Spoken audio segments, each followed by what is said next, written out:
Hello दोस्तों, free classes पर आप सभी का फिर से स्वागत है। आज हम एनसीईआरटी क्लास 10th के विज्ञान विषय के अध्याय 6 नियंत्रण एवं समन्वय के पार्ट 2 वीडियो में पादपों में समन्वय जो होते हैं उनके बारे में हम चर्चा करेंगे।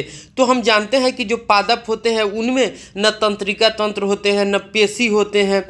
तो ये दोनों ऊतकों नहीं होने के बावजूद भी पादप में समन्वय कैसे होता है उनके बारे में हम बेहतर जानकारी लेंगे और विस्तृत रूप से जानेंगे।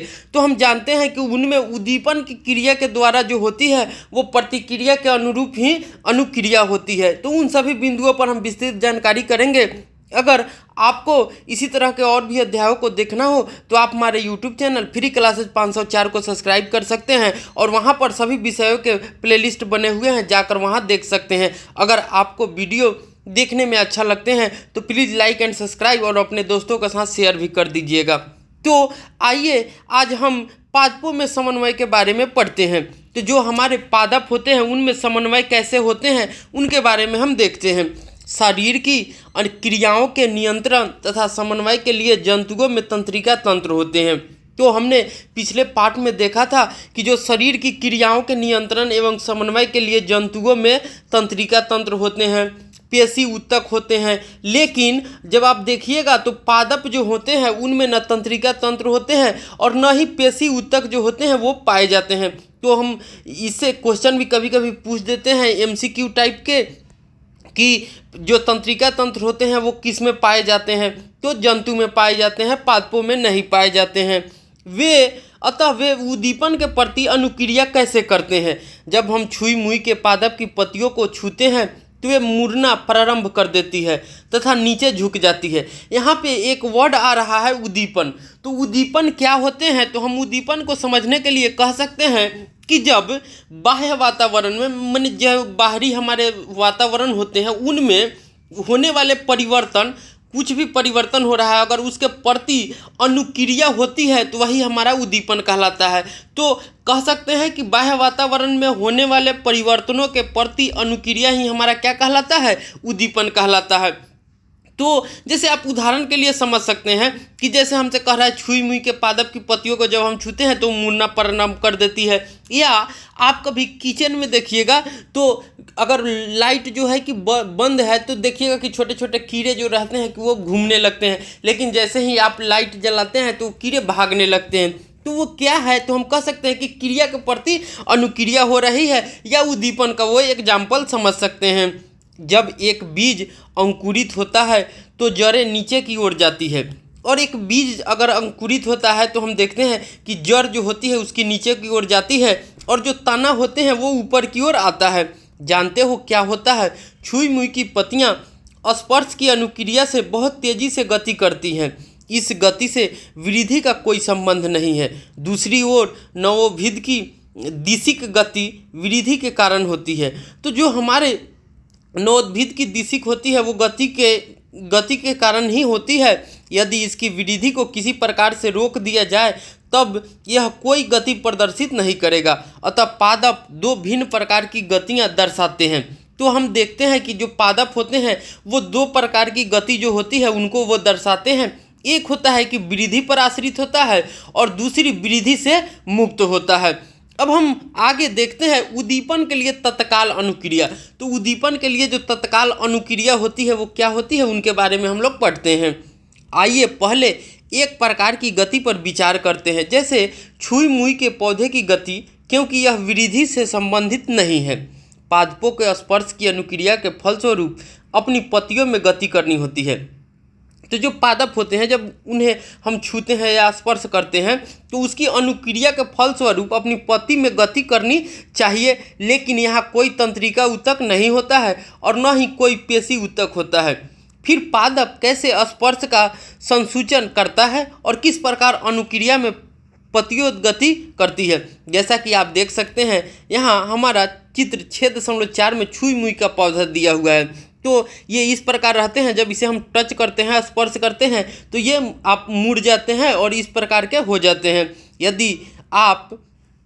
यदि हम विचार करें कि पौधे को किस बिंदु पर छुआ जाता है और पौधे के किस भाग में गति होती है, यह आभासी है। आभासी का मतलब हो जाता है कि काल्पनिक है।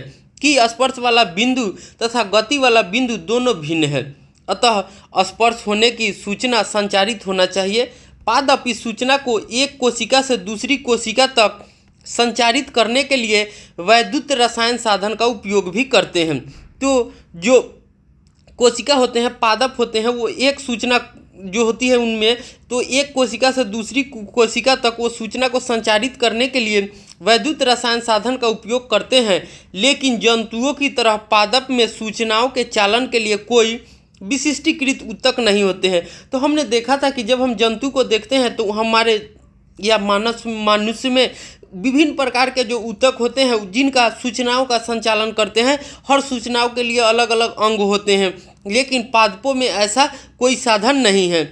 अंत में जंतुओं की तरह ही गति करने के लिए कुछ कोशिकाओं को अपनी आकृति बदल लेनी चाहिए। पादप कोशिकाओं में जंतु पेशी कोशिकाओं की तरह विशिष्टीकृत प्रोटीन तो नहीं होती है, अपितु वे जल की मात्रा में परिवर्तन करके अपनी आकृति बदल लेती हैं। परिणाम स्वरूप फूलने या सिकुड़ने में उनका आकार बदल जाता है, जिसके परिणाम स्वरूप उनमें हम देखेंगे तो वो फूलते और सिकुड़ते हैं, जिनसे उनका क्या होता है, आकार बदल जाता है। अब हम आगे देखते हैं वृद्धि के कारण गति। तो पादप जो होते हैं उनमें वृद्धि के कारण किस प्रकार की गति होती है उनके बारे में हम लोग देखते हैं।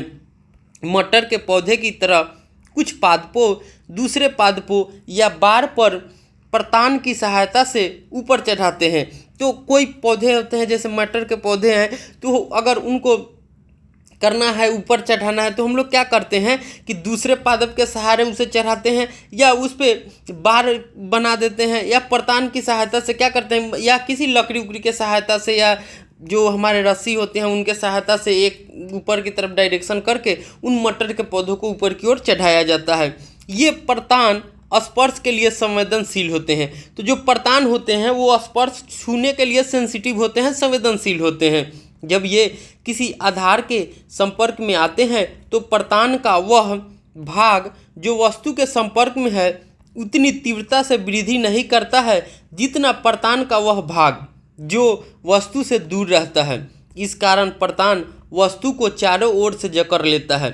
आमतौर पर पादप धीरे धीरे से एक निश्चित दिशा में गति करके उद्दीपन के प्रति अनुक्रिया करते हैं, क्योंकि यह वृद्धि दिशक हैं। इससे ऐसा लगता है कि पादप गति कर रहा है। आइए इस प्रकार की गति को एक और उदाहरण के सहायता से समझने की कोशिश करते हैं और यह समझते हैं। पर्यावरणीय प्रेरण, जैसे प्रकाश या गुरुत्व पादप की वृद्धि वाले भाग में दिशा परिवर्तित कर देते हैं। तो जो पर्यावरणीय प्रेरण होते हैं वो क्या करते हैं, प्रकाश या गुरुत्व पादप की वृद्धि वाले भाग में दिशा परिवर्तन कर देते हैं। जैसे आप देखिएगा तो सूरजमुखी के पौधे होते हैं तो वो सूर्य की प्रकाश की ओर ही घूमते रहते हैं और उन्हीं की दिशा में जिस तरह वो प्रकाश रहता है सूर्य की उसी डायरेक्शन में वो घूमते रहते हैं। तो वो प्रकाश जो होते हैं या गुरुत्वीय पादप होते हैं वो क्या करते हैं कि दिशा परिवर्तन कर देते हैं। ये दिशक अपनुवर्तन गति उद्दीपन की ओर या इससे विपरीत दिशा में हो सकती है। अतः इन दो भिन्न प्रकार की प्रकाशानुवर्तन गतियों में परोह प्रकाश की ओर मुड़कर अनुक्रिया तथा जड़ इससे दूर मुड़कर अनुक्रिया करते हैं। तो क्या होता है, तो आप देखिएगा तो ये जो प्रकाशानुवर्तन होते हैं वो गतियों में परोह प्रकाश की ओर मुड़ते हैं। तो प्रकाशानुवर्तन का मतलब कि जो प्रकाश की ओर मुड़ती है तो जड़ जो होती है दूसरी ओर मुड़कर क्या करती है, अनुक्रिया करती है। जैसे आप देख सकते हैं तो पौधे हो, मान लीजिए ये हमारा सूरजमुखी के हो, तो अगर पौधे जो हो कि ये सूर्य है तो सूर्य की तरफ है तो जड़ भी दूसरी ओर मुड़कर क्या करते हैं, अनुक्रिया करते हैं, विपरीत दिशा में होती है। यह पादप की सहायता कैसे करता है, पादप अन्य उद्दीपनों के लिए भी अनुक्रिया करके अनुवर्तन दिखाते हैं। एक पादप की जड़ सदैव नीचे की ओर वृद्धि करती है और एक पादप जो होते हैं वो उनकी जड़ जो होती है वो सदैव हमेशा नीचे की ओर होती है, जबकि परोह प्रायः ऊपर की ओर तथा पृथ्वी से दूर वृद्धि करते हैं। यह प्रोह तथा जड़ में क्रमशः ऊपरीगामी तथा अधोगामी वृद्धि पृथ्वी या गुरुत्व के खिंचाव की अनुक्रिया निसंदेह गुरुत्वाकर्षण है। तो जो हम देखते हैं कि जबकि प्रोह जो होते हैं कि पौधे पादप के ऊपरी भाग जो होते हैं वो ऊपर की ओर गति करते हैं तथा पृथ्वी से दूर वृद्धि करते हैं, तो जो परो होते हैं तथा जड़ में क्रमशः ऊपरीगामी और अधोगामी पौधे की वृद्धि होती है। पृथ्वी या गुरुत्व के खिंचाव की अनुक्रिया निसंदेह गुरुत्वाकर्षण होती है। तो जो गुरुत्वीय बल के कारण या पृथ्वी के कारण जो खिंचाव होती है नीचे की तरफ, वो हमारा क्या कहलाता है? गुरुत्वानुवर्तन कहलाता है। यदि जल का अर्थ पानी तथा रासायनिक पदार्थ हो तो जलानुवर्तन तथा रसायनुवर्तन का क्या अर्थ होगा? तो अगर कह रहा है हमसे कि अगर जल जो होगा, कि अगर मान लीजिए कि हमने यहाँ पे देखिए, मान लीजिए कह रहा है कि जल का अर्थ पानी है और रसायन का अर्थ क्या कहा उसने? रसायन का अर्थ रासायनिक पदार्थ से हो, तो जलानुवर्तन, तो हम कह सकते हैं कि जो पानी जो होगा वो नीचे की तरफ जाएगा और रसायनुवर्तन जो होगा वो नीचे की तरफ उसको टान कर ऊपर की तरफ ऊपरीगामी या अधोगामी काम करते हैं। क्या हम इस प्रकार के दिशक वृद्धि गतियों के उदाहरण के बारे में विचार कर सकते हैं? रसायनुवर्तन का एक उदाहरण पराग नलिका का बीजांड की ओर वृद्धि करना है। तो रसायनुवर्तन का एक उदाहरण क्या हो जाएगा? तो हम देख सकते हैं कि जो पराग नलिका होते हैं उसका जो बीजांड होते हैं उनकी ओर वो वृद्धि करता है पराग नलिका, जिसके बारे में हम अधिक जानकारी जीवों में जनन प्रक्रम का अध्ययन करते समय करेंगे। आइए एक बार हम विचार करते हैं कि बहुकोशिकीय जीवों के शरीर में सूचनाएं किस प्रकार संचरित होती है। छुई मुई में स्पर्श की अनुक्रिया की गति बहुत तीव्र है। दूसरी ओर रात और दिन की अनुक्रिया में पुष्पों की गति बहुत मंद है। पादप की वृद्धि संबंधी गतियाँ भी मंद होती है। जंतु शरीर में भी वृद्धि के लिए हार्मोन सावधानी नियंत्रित दिशाएं हैं। हमारी भुजा और उंगलियां याच्छादित न होकर एक निश्चित दिशा में वृद्धि करती है। नियंत्रित गति मंद या तीव्र हो सकती है। यदि उद्दीपन के प्रति तीव्र अनुक्रिया होती है तो सूचनाओं का स्थानांतरण बहुत तीव्र होना चाहिए। इसके लिए तीव्र गति से चलने के लिए संचरण का माध्यम होना चाहिए। इसके लिए विद्युत आवेग एक उत्तम साधन है, लेकिन विद्युत आवेग के उपयोग के लिए सीमाएं हैं। सर्वप्रथम वे केवल उन्हीं कोशिकाओं तक पहुँचेंगी जो तंत्रिका ऊतक से जुड़ी हैं। जंतु शरीर की प्रत्येक कोशिका तक नहीं, दूसरे एक बार एक कोशिका में विद्युत आवेग जनित होता है। तो जंतु जो होते हैं वो क्या होते हैं? तो उनमें जो प्रत्येक कोशिका होती है उनमें तंत्रिका तंत्र से नहीं जुड़े होने के कारण जंतु के शरीर की प्रत्येक कोशिका तक नहीं होती है। तो ये क्या करते हैं? दूसरे एक बार एक कोशिका में विद्युत आवेग जनित करते हैं, फिर वो एक दूसरे आवेग में, इस तरह से वो क्या करते हैं? संचरित होते रहते हैं। तो पुनः नया आवेग जनित करने तथा उससे संचरित करने के लिए कोशिका फिर से अपनी कार्यविधि को सुचारू करने के लिए कुछ समय लेगी। दूसरे शब्दों में कोशिकाएं सतत विद्युत आवेग न जनित और न ही संचरित करती है। तो दूसरे शब्दों में हम कह सकते हैं कि जो हमारी कोशिकाएं होती हैं वो न सतत विद्युत आवेग को जनित करती है और न ही सतत हमेशा के लिए वो संचरित भी करती रहती है। इसमें कोई आश्चर्य नहीं है कि अधिकांश बहुकोशिकीय जीव कोशिकाओं के मध्य संचार के लिए अन्य साधनों का उपयोग करते हैं। हम पहले ही रासायनिक संचरण का संदर्भ देख चुके हैं। यदि एक विद्युत आवेग जनित करने के अलावा उद्दीप्त कोशिकाएं एक रासायनिक यौगिक निर्मोचित करना प्रारंभ कर दे तो यह यौगिक आसपास की सभी कोशिकाओं में विसरित हो जाएगा। अगर यहाँ देखिए कोई भी रासायनिक यौगिक है, अगर वो उत्पन्न हो रहा है, निर्मोचित हो रहा है, तो क्या करता है? तो वो आसपास के जितने भी कोशिकाएं रहेंगी उन सभी कोशिकाओं में वो विसरित कर देते हैं। यदि आसपास की अन्य कोशिकाओं के पास इस यौगिक को संसूचित डिटेक्ट करने के साधन हो तो उनकी सतह पर विशेष अणुओं का उपयोग करके वे सूचनाओं का अभिज्ञान रिकॉग्नाइज करने योग्य होंगे तथा उन्हें संचारित भी करेंगे। हालांकि यह प्रक्रम बहुत धीमा होगा, लेकिन यह तंत्रिका संबंधन के बिना भी शरीर की सभी कोशिकाओं तक पहुंचेगा तथा इसे अपरिवर्तित तथा अस्थायी बनाया जा सकता है। बहुकोशिकीय जंतुओं द्वारा नियंत्रण और समन्वयन के लिए प्रयुक्त ये हार्मोन हमारी आशा के अनुरूप विविधता को दर्शाते हैं। तो बहुकोशिकीय जंतुओं में होते हैं तो उनमें जो हमारा नियंत्रण या समन्वय है उनमें जो होती है वो हमारे हार्मोन्सों के द्वारा होती है। किस तरह से नियंत्रण करना है, कितना मन समन्वय है, वो दोनों क्या होते हैं, उनकी विविधताओं के अनुरूप ही दर्शाते हैं। विविध पादप हार्मोन वृद्धि, विकास तथा पर्यावरण के प्रति अनुक्रिया के समन्वय में सहायता करते हैं। तो जो हमारे विभिन्न पादप हार्मोन होते हैं वो क्या करते हैं, तो पौधे में वृद्धि, विकास तथा पर्यावरण के प्रति अनुक्रिया के समन्वय में सहायता करते हैं। इनके संश्लेषण का स्थान उनके क्रिया क्षेत्र से दूर होता है। जो इनके संश्लेषण होते हैं, जैसे कि आप देख सकते हैं हार्मोनों का, तो वो उनके स्थान से क्या होते हैं, क्षेत्र से दूर होते हैं, अलग होते हैं। साधारण विसरण द्वारा वे क्रिया क्षेत्र तक पहुंचते हैं, और वो जो होते हैं तो वो विसरण की प्रक्रिया द्वारा वो क्रिया क्षेत्र तक जहां उनको काम करना है वहां वो पहुंचते हैं। आइए हम एक उदाहरण लेते हैं जो हम पहले क्रियाकलाप 6.2 में कर चुके हैं। जब वृद्धिकर्ता पादप प्रकाश को संसूचित करता है एक हार्मोन जिसे ऑक्सिन कहते हैं, तो हम देखेंगे कि जब कोई पौधा वृद्धि कर रहा है, ग्रो कर रहा है, तो वो पौधे जो होते हैं कि अगर प्रकाश को संसूचित कर रहा है, माने प्रकाश की ओर हमेशा दिशा को इंडिकेट करता है, तो ऐसे हार्मोन को हम लोग क्या कहते हैं, तो ऐसे हार्मोन को हम लोग ऑक्सिन कहते हैं। क्या कहते हैं, ऑक्सिन कहते हैं। तो कभी कभी आपसे पूछेगा कि प्रकाशानुवर्तन किस में होता है, तो किस प्रकाशानुवर्तन जो होती है किस हार्मोन के कारण होती है, तो हमारा ऑक्सिन हार्मोन के कारण होता है। किस हार्मोन के कारण होती है, ऑक्सिन हार्मोन के कारण होती है। ये जो होते हैं ये वृद्धि हार्मोन है। क्या है, वृद्धि हार्मोन है पादपों के लिए। ये पादप हार्मोन है, वृद्धि हार्मोन है। यह प्रोह के अग्रभाग टिप में संश्लेषित होता है तथा कोशिकाओं की लंबाई में वृद्धि में सहायक होता है। जब पादप पर एक ओर से प्रकाश आ रहा है तब ऑक्सिन विसरित होकर प्रोह के छाये वाले भाग में आ जाता है। प्रोह की प्रकाश से दूर वाली साइड में ऑक्सिन का सांद्रण कोशिकाओं को लंबाई में वृद्धि करने के लिए उद्दीप्त करता है, अतः पादप प्रकाश की ओर मुड़ता हुआ दिखाई देता है। पादप हार्मोन का दूसरा उदाहरण जिब्रेलिन है।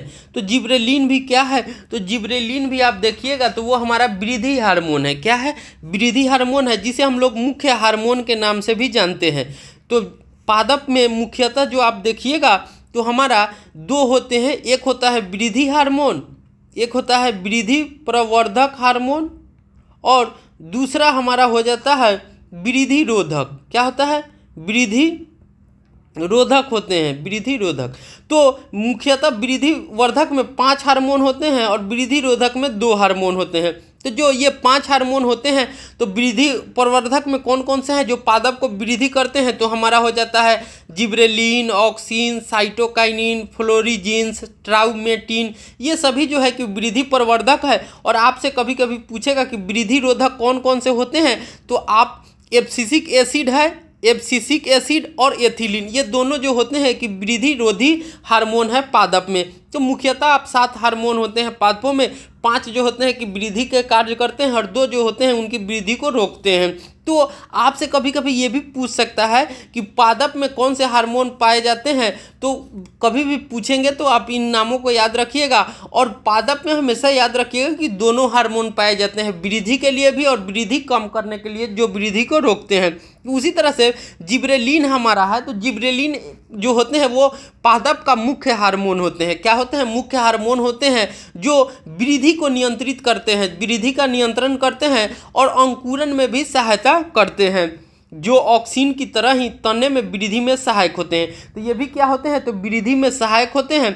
एक हमारा था जिब्रेलिन और दूसरा हमारा क्या है, ऑक्सिन। तो ये भी जो होते हैं वृद्धि में सहायक होते हैं। अब हमारा आगे होता है साइटोकाइनिन।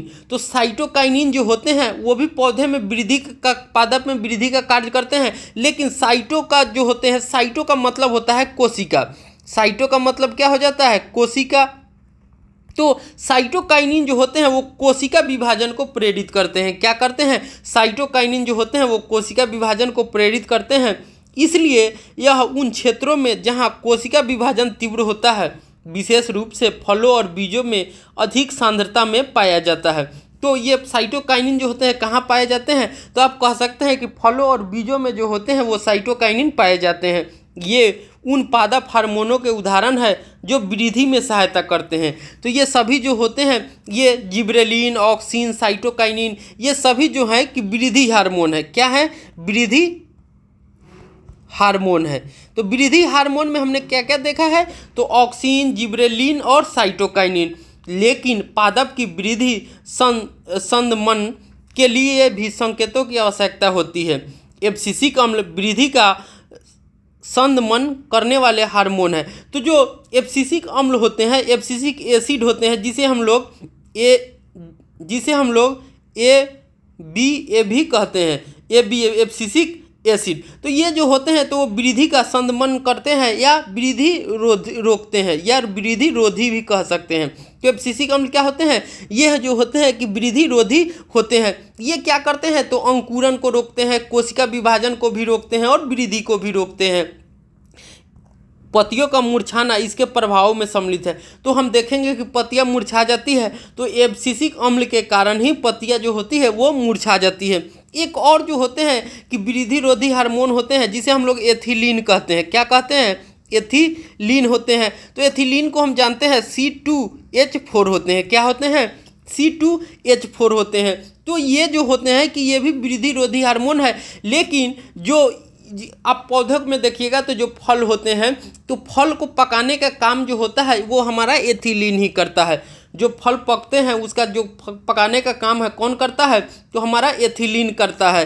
तो एथिलीन जो होता है कि वो फलों को प्राकृतिक रूप से पकाने का कार्य करते हैं। और एथिलीन जो होते हैं हमेशा कैसी अवस्था में? तो गैसियस अवस्था में पाए जाते हैं। क्या, किस अवस्था में पाए जाते हैं? गैसियस अवस्था में पाए जाते हैं, गैसीय रूप में।